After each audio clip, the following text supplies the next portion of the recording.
Hello, and welcome to the Professor Podcast with Ruth and Claire. Each episode, we talk about a particular topic in the life of a professor. We are tenure-track faculty members in the sciences, working at a primarily undergraduate university in California. The purpose of our podcast is reflection, so we bring something we think is working and something we're working on to discuss. Welcome to the Professor Podcast with Ruth and Claire. I'm Ruth. And I'm Claire. And today we're talking about taking attendance. But first, Ruth, how was your week?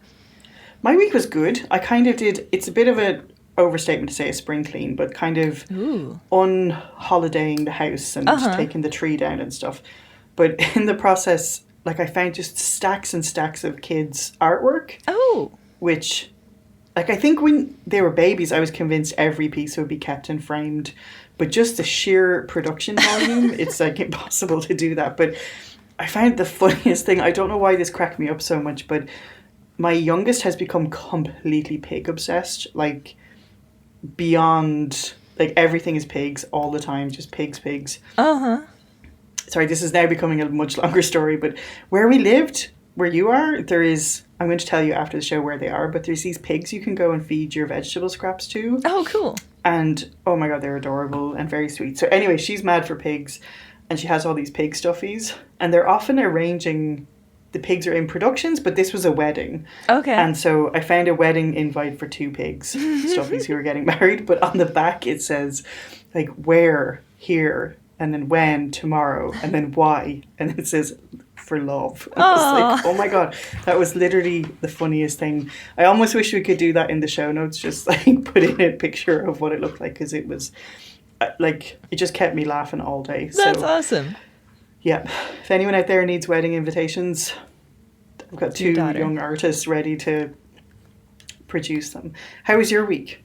My week was good. So as we're recording this, it's kind of the last week of winter break for me.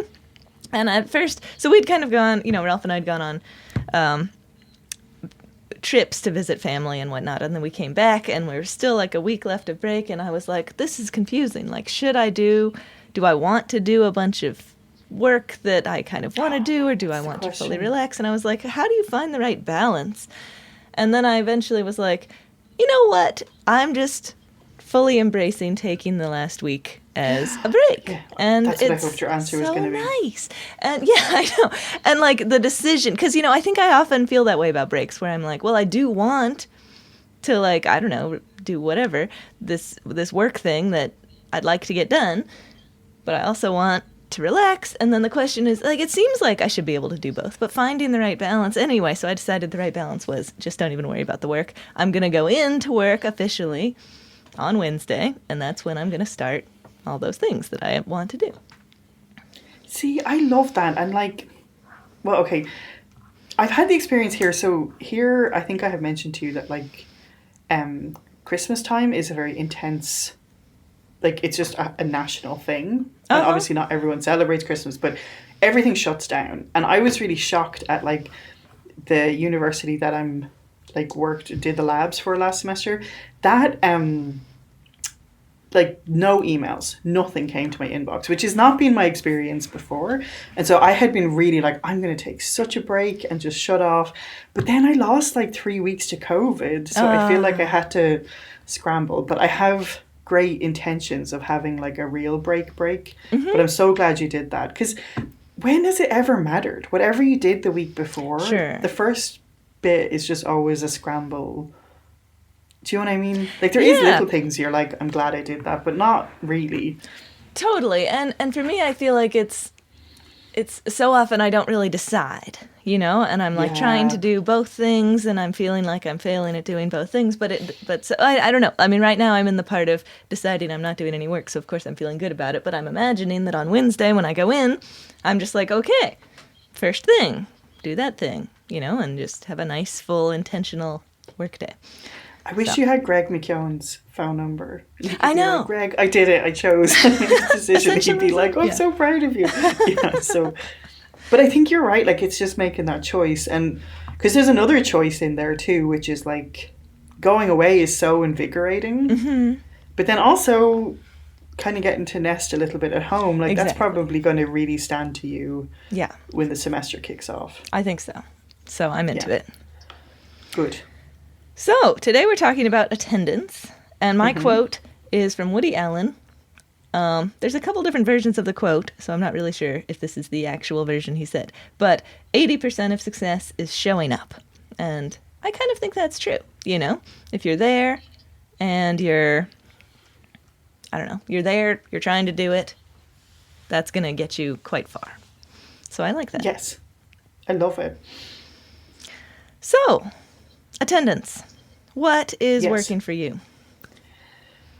Yeah, this one, okay, so this is me very much in my journey on this. So I genuinely, like, it's, you know, the things that really do matter to you, or like your teaching philosophy stuff. Like, you know that thing we do with the teaching, whatever, sorry. But you know what I mean? But I, like, one of my big pillars of my approach is that attendance is crucial. Mm-hmm. Like, it's really, really crucial. And some of that is from my own experience as an undergrad. And just, you know, where you're like, oh, I just want to sleep in. And then it takes so long to catch up on whatever. Like, it would have been better to just be sleepy in class than not go at all. Yeah. Do you know what I mean? And I think, like, I really want, like, so much of what I want is to really encourage students to get into a certain mindset about approaching physics problems. And I just really think that happens in class time. Mm-hmm, do you know what I mean? And it's super, super important.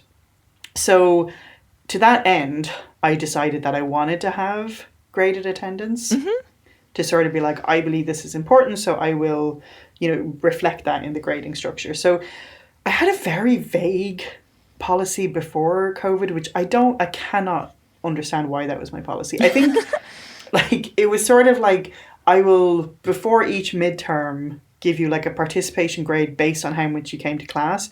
But I didn't take attendance because that took too much time. Mm-hmm. Anyway, I don't know what these were really small classes, so I could tell if people had missed a lot of classes. Okay. But then with Zoom, I just took a screenshot at the beginning and then could take attendance. And so it became a more formal thing. And especially when we were in COVID times, I thought it was really important to have that. Mm-hmm. Like, you know, that they had to attend for points. Mm-hmm. So, yes. So that is it. And I've had some reflection from students where they're like, oh yeah, like it made me come to class. That's really which is what I'm trying to do. That's the goal. Yeah. Hint, there's more to come in the next part that we discuss. So this is not like, and then I solved the problem and now I feel good about it. So that's where I've landed, basically, is I do have a graded attendance policy. I think hearing, like, do you ever have that experience with students where they're like, oh, like I missed your class, but like I have to prepare for this other class, or like they're, you know, or they're like, well, I have to go to their class because they grade for attendance. So I wanted to be the class. You wanted to be the prioritized. So yeah, that makes sense. Yeah. Okay, so tell me, what's working for you? Yes, well, so as I mentioned in a previous episode, what's working for me is not taking attendance. I didn't take attendance. It's like we're going to have a big fight now. No, I'm kidding. Sometimes we're like so like saying the same thing. It's like whatever. But yeah, I know. Okay. I know. Well, okay. So my backstory is that I never took attendance until COVID times. And then I felt like, well, we're on Zoom. It's so easy to not come on Zoom. I really need... And then I also was thinking that I wanted to emphasize the importance of the activity work with groups days that I sometimes have in lectures, and so I wanted to have attendance points. So anyway, I started doing attendance points on Zoom. And yeah, I didn't think of the screenshot thing. The screenshot's a good idea. But it was kind of, I was feeling like it was too much work for me because I would go back in and look at the meeting participants, and then I started noticing that some people were only there for 20 minutes, and I was like, that shouldn't count for a full 50-minute lecture. So anyway, I have to do it. I have to keep track. What if they don't seem to actually be there on Zoom? Like I send them off to breakout rooms and they don't go anywhere. Oh, yeah. How do I assess it? So it was just, I felt like I was going deeper and deeper and deeper into this thing.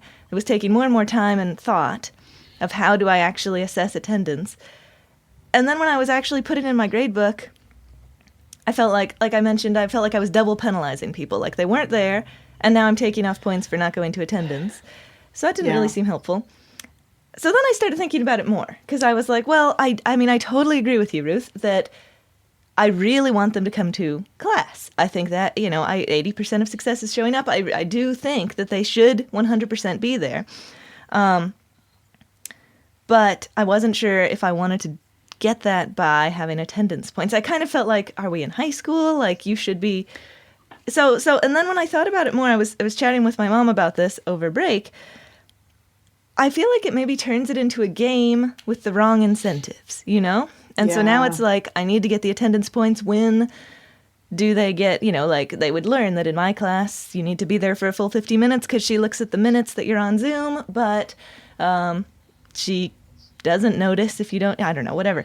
So I don't want it to be a game to get attendance points rather than learn the material. I'd rather it be, gosh, you have to go to Claire's class because there's so much important stuff that we go over that you need to know for the midterm. Or like, gosh, Claire's class is really interactive and fun and interesting, and so you must go to Claire. That's where I want the motivations to be. So, I want them to know that the lectures are worthwhile and go there for that reason because they need them and they want them. Or some combination of needing them to pass the class or enjoying them and wanting to be there is what I want. So, how to get that to happen is one thing, but I feel like it turns it into a game. And then if you're just in class to get attendance, I mean, I'm sure that there's tons of benefits. You slog yourself there to get attendance points, and then you are still there. So that's good. But then I think maybe I worry that in the students' minds, they're there to get the attendance points, so they're done. They did the job, and now they can sit back and not pay attention, whereas if they're there because they're like, wow, this is really, I don't know, whatever reason to be there, they might have the right motivation. So I don't know.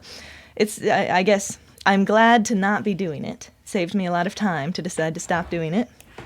And I didn't really feel like it fit with my Have you made the choice now, or is it... Yes. Well, halfway through last semester, okay. You know how you write on your syllabus, like, tentative grading scheme? I was like, this is the first time that I actually used that. I'm pressing the big red button. That's like, that's a tentative. That's what that meant. Well, yeah, exactly. I didn't, like, 3/4 of the way through the semester, I was like, I'm done with attendance. I stopped taking it. And then I didn't factor it into their grade, even though it said I would tentatively on the syllabus. So that's how dramatically I changed my mind. There's so much there. And there's so much I can't really talk about because I feel like I'm going to say some of those things in a minute. But I think, yeah. So I guess, tell me, is this for... Because it feels like you have this lab class, right? I have a lab class. Mm-hmm. And so in some ways the lab, like that sort of...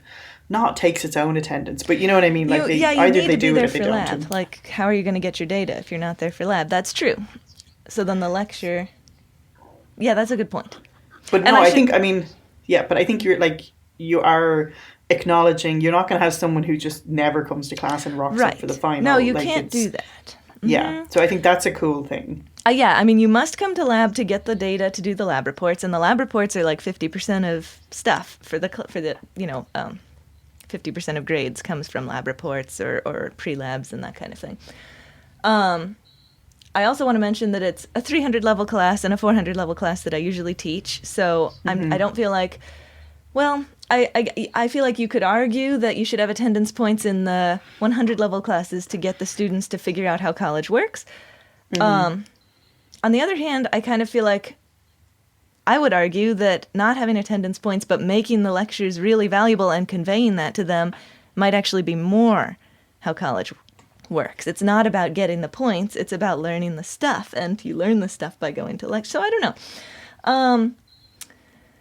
Yes, and then, I do have lecture and lab, and I do try to make it, like, I think you would have trouble passing the lecture portion of the class without coming to lecture, because the book is big, and we're not covering everything in the book. I cover exactly what we're covering in the lecture. Anyway, go ahead. So this, I'm like, as you're talking, I'm kind of remembering where, I was kind of uptight about it because, like, it's one of my pillars or whatever I was saying, but where I first taught, we kind of had this constant battle where the first sequence of physics, a lot of people were like, I've already had this in high school. I already know this. And so I would have situations where students would never come and then rock up for the exams. And obviously, like, of those students who did that, most of them failed because they hadn't actually done it all in high school, and that was just a weird perception they had. So like whatever. Mm-hmm. But so I was thinking, why was it so? And I think that was part of it. That makes a lot of sense. So I think, but then if you have a different kind of class where you obviously have to be so engaged the whole time, do you know what I mean? Like this was lecture only, and so I think that's a very different thing. But okay, I have lots of things to say. Okay, yeah.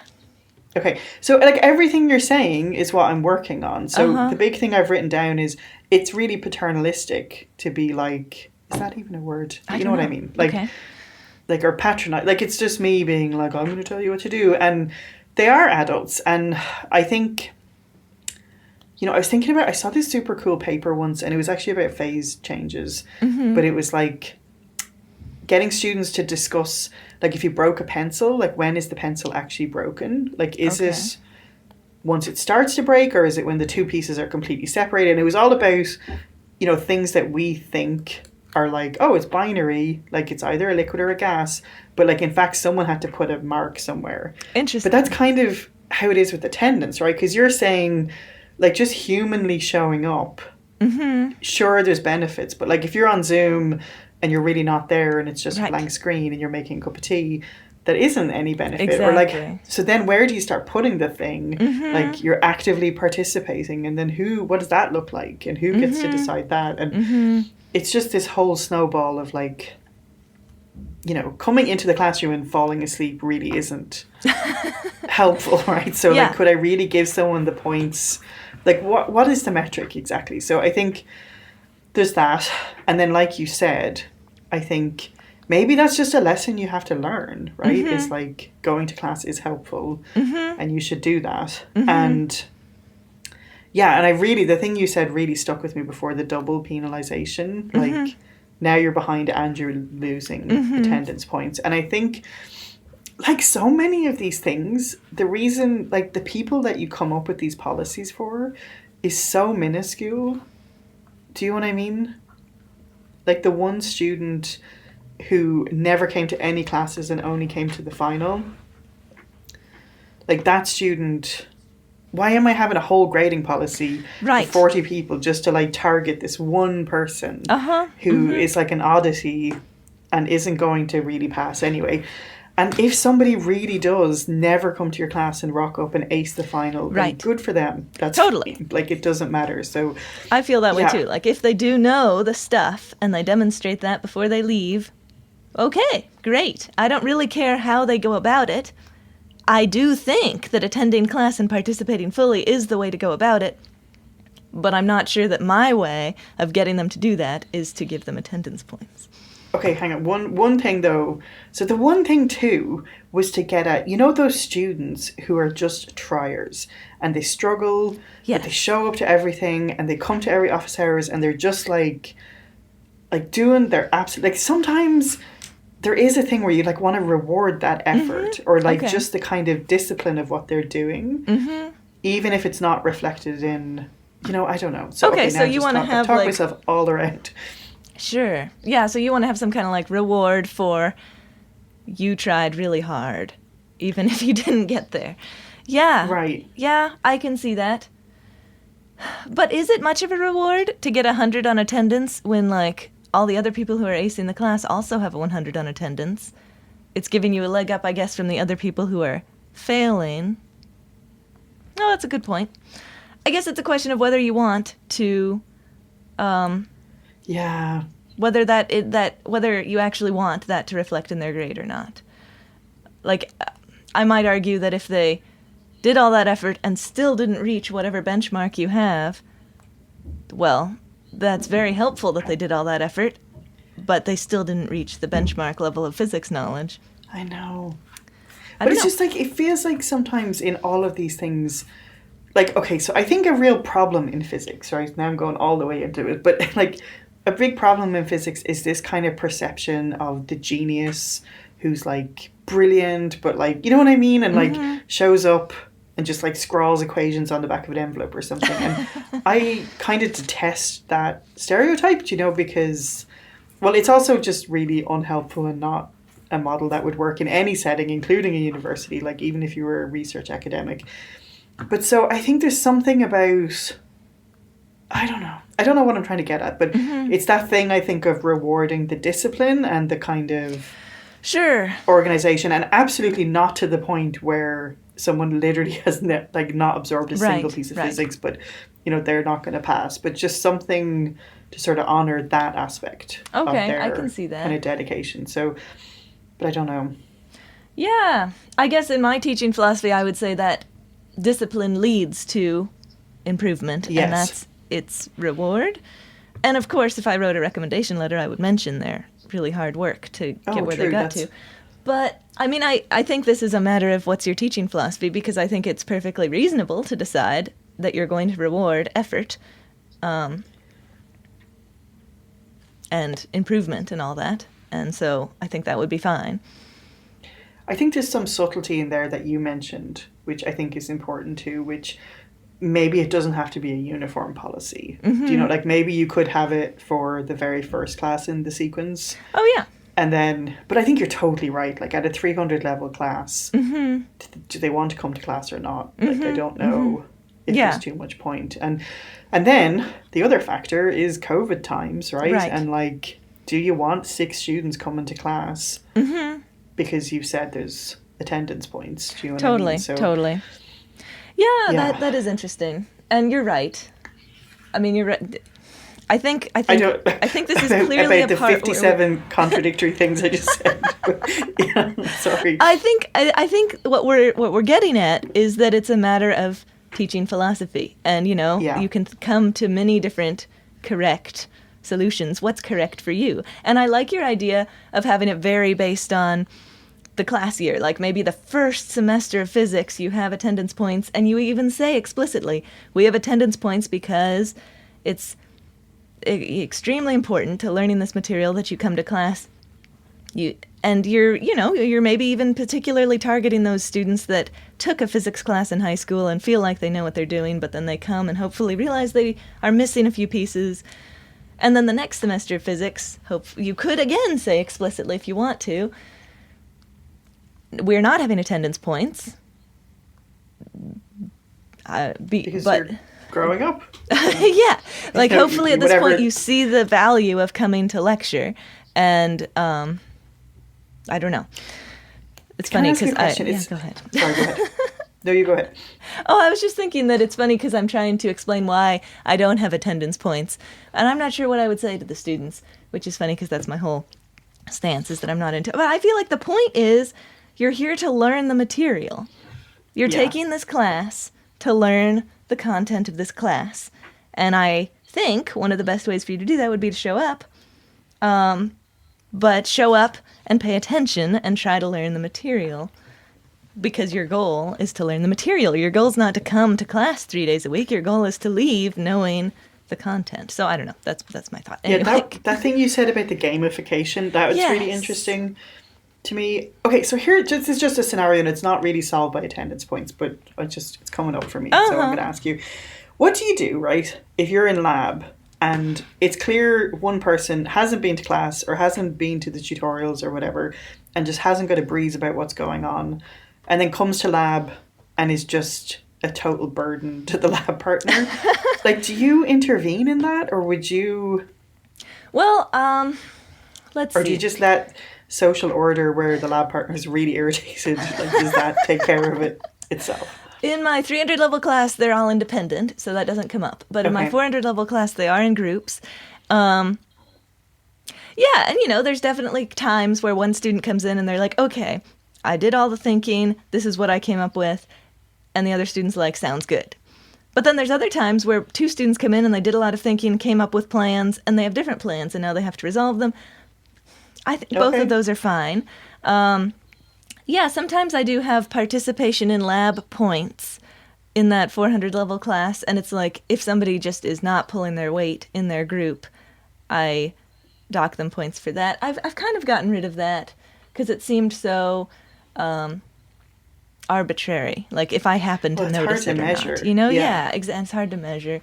And I feel like it all comes out in their work. If they had no idea what was going on in lab, but their lab partner got them good data, they're not going to write a good lab report. So I'm not too worried about that. I mean, and their lab partner has this burden of a person who's not contributing as much, but I don't know. I think they generally are contributing in the lab. Even if they're not really sure what they're doing, they're going to go off and make this solution, and then they're going to come back. Like they're not just standing there not doing anything. I don't know. Again, so I feel like it all comes to, like, just one situation that can happen. Okay, after all of that, tell me, what are you working on? Sorry. No, it's fine. I'm working on, So if I'm not going to take attendance points, but I still really value them coming, I need to somehow make it clear to them that they should come and show them the benefits of coming to lecture without taking points. And so I try to do that by having some lectures be interactive where they're practicing content with each other, and some of them really find that beneficial. And I try to make it really clear how it relates to the homework and exams. Like we are working on this problem, and then you're going to go home and do a bunch of homework problems like that problem. And then there's going to be a problem like that on the exam.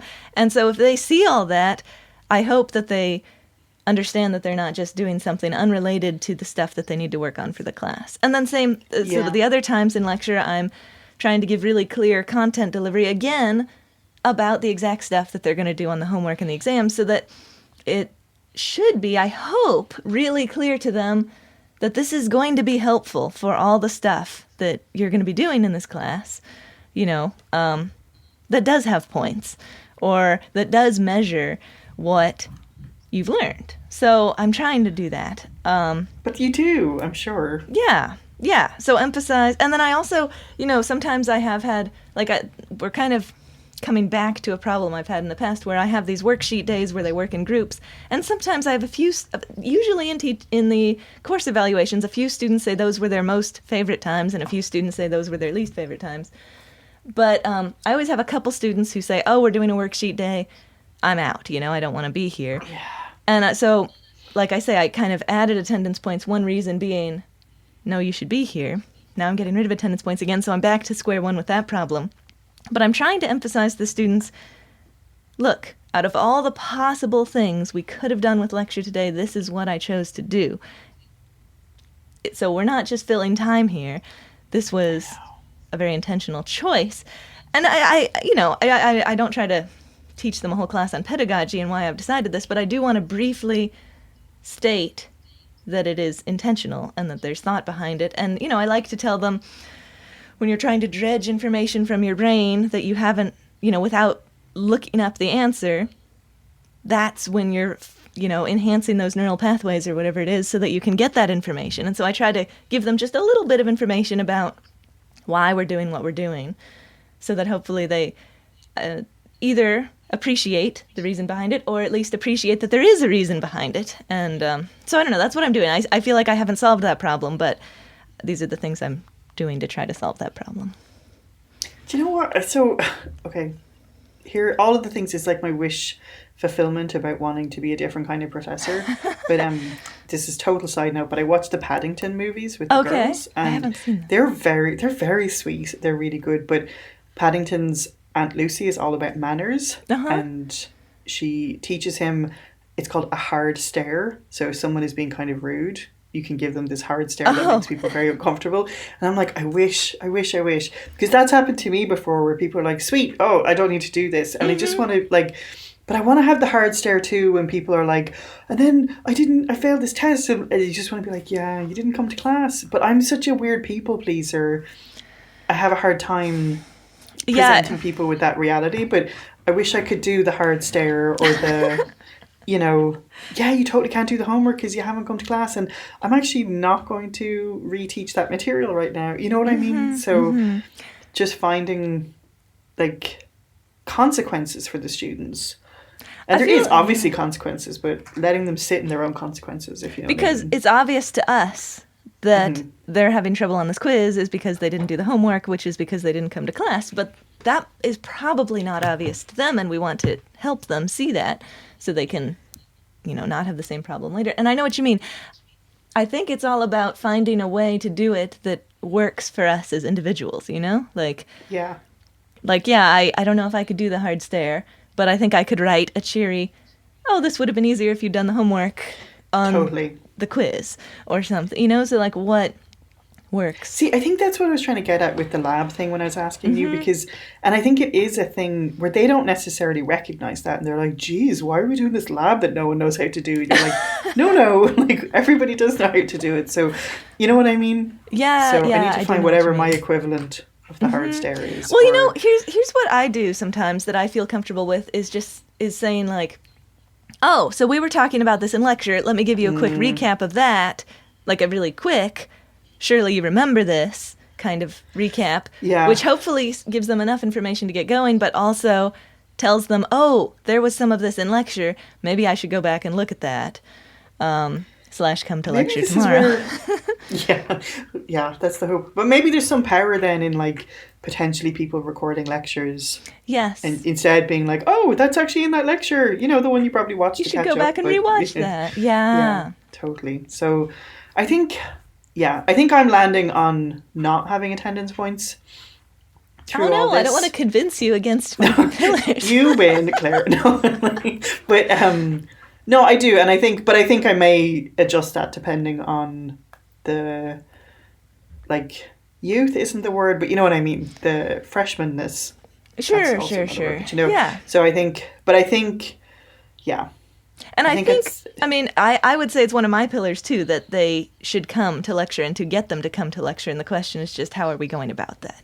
What's the method totally. to and I just want to say one more thing. Like I was talking about the gamification of attendance points, and I want to add that I don't think there's anything wrong with gamifying the class, so long as it's set up with the motivations from the game being the same as what you want them to do. And I feel like that's where the attendance points aren't working for me, is just showing up for the points isn't what I want them to do. Yeah, no, but like all this stuff is like, it can really work. Other things work. Do you know what I mean? Other people could do the hard stare or whatever. Totally. And like, it's, Professor and then different McGonagall iterations. would do the hard stare. Sorry. Oh, she would so do the hard stare, man. She would do it so well. And I think like some of the stuff I developed was for a different student body. Oh, yes, sure. Than the one I ended up teaching. And then now I'm in this totally different situation with like people who have jobs and stuff. So that's a whole other thing. And right. So, yeah. Okay, this is super interesting. I'm like, this is one I'm going to go back and listen to again. See where I need to think about that. I'll listen to this episode. Yeah, good idea. Me too. Well, thank you so much, Claire. Thank you, Ruth. Thanks so much for joining us on the Professor Podcast with Ruth and Claire. We're delighted to have you as a listener, and we would love to hear from you. And if you want to email us, our address is contactprofessorpodcast@gmail.com. We'd love to hear any of your suggestions for future shows or professor quotes that you might want to share with us, or even just things that have come up for you when you were listening to previous episodes. And if you've been enjoying the podcast, we would love if you would spread the word. So the best way to spread word is by telling people if you think they should listen to it, or you can leave us a review wherever you listen to your podcasts. Thanks so much for joining us, and we'll see you next time.